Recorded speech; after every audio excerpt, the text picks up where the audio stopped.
As a massive fan and admirer of the TransOcean series, I could not have been more excited to get my hands on Deck13's newest strategy sim, TransRoad USA.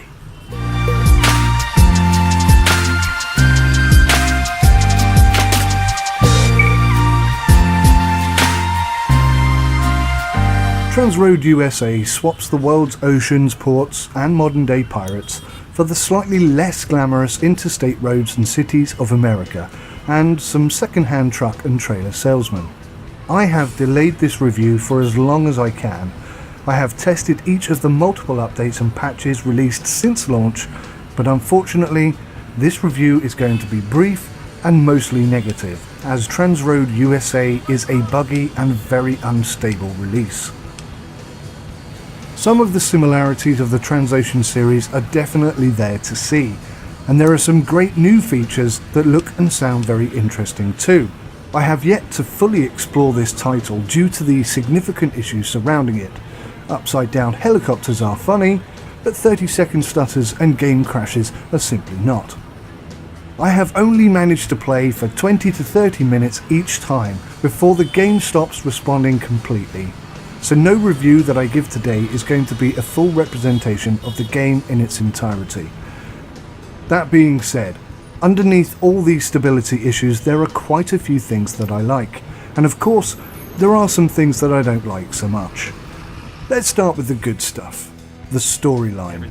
There's you and there's your best bud and your truckers. You're working for Gordon Fox when he suddenly sacks you on the spot without warning.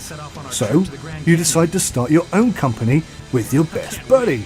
How awesome is that? Billy Bowman, you and your partner are fired, effective immediately. What, we're fired? Why?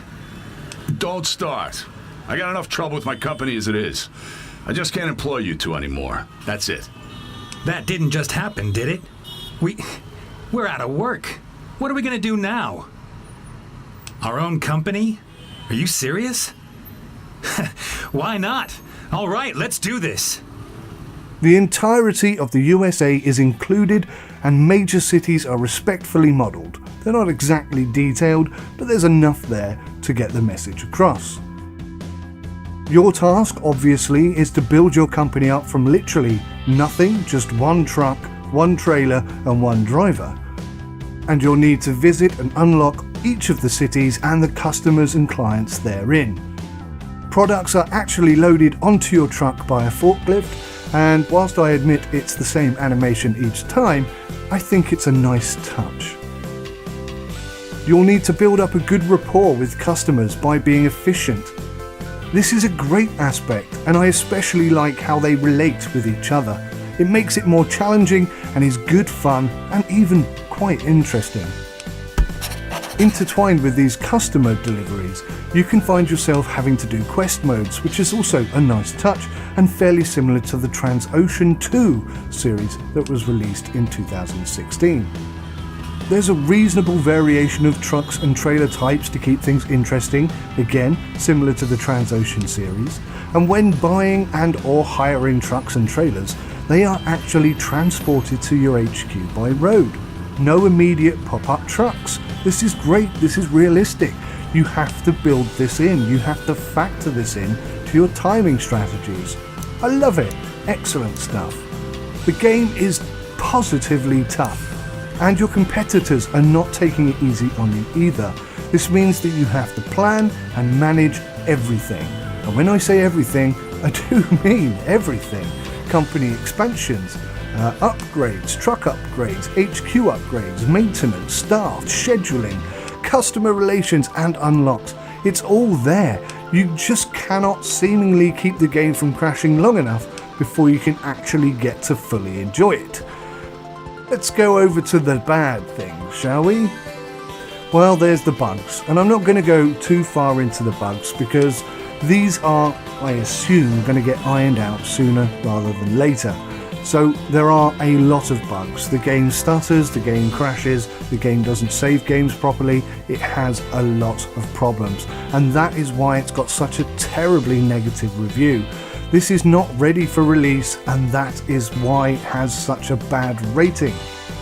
Let's move on. The UI and the interface, I find it overbearing and confusing, especially at first. Once you figure it out, it's okay, but it's just not good. There is so much colour coordinated information, you might well end up with a nosebleed. Driver intelligence is questionable. Ordering a pickup outside of the norm seems to confuse the driver, so they just tend to stop driving. This might also just be a bug. It's also very easy to lose trucks, trailers and the drivers too, especially with the UI flicking about tabs without really making it evident what it's doing.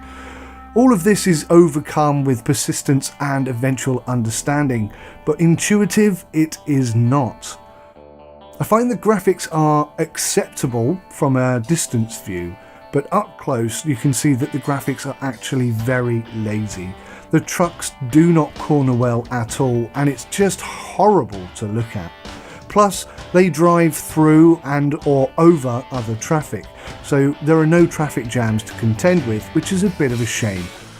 You also cannot zoom in enough. Now, despite what I just said, I would like to see the trucks a little closer up, to be honest.